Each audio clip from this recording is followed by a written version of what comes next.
sirlərimizi bölüşək. Gəl vaxtımız olmadığı bir gündə görüşək. Unut geçsin, sevə bilmədi yolsuz eşkim. Ola bilmədi eşkimin eşkim. İnan hər kəsin öz yolu var. Ürəyi deşdi, elə bir qarmağa biz ilişdik. İkimiz də bir anda dəyişdik. Gözəl hər şeyin bir sonu var. Gedən ömrümü saçlarımda düzərəm. Mən sensizliyimlə ölmərəm ki dözərəm. Şahı gəlsin, bu ürək səni heç vaxt unutmaz. Əlim başqa bir əli daha tutmaz.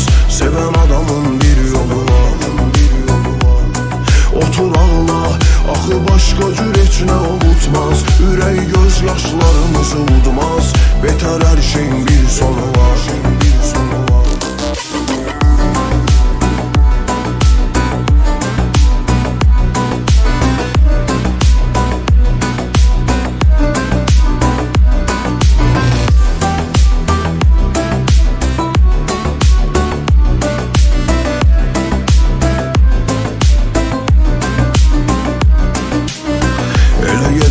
Tozum olmaz geridə.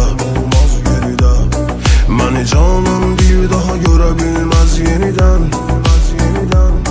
Buralar mənə indi bir məzar qədər dardı. Buranı mənə dar edən uyardı. Geri dönmən bir yolu var. Biri geçsə, biri arxasınca çağırardı. Biri olmayanda biri vardı. Hər nağılın bir sonu var.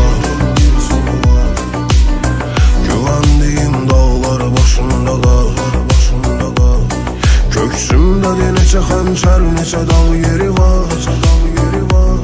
İndi Allah nə olar qoy səsimi eşitsin. Qəlbimdəki bu alovu bilsin. Yanıb alışan bir qulu var. Dönən dünya bir anlıq bu tarazı itirsin. Bütün hər kəs daha bunu bilsin. Yalan ömrün bir sonu var.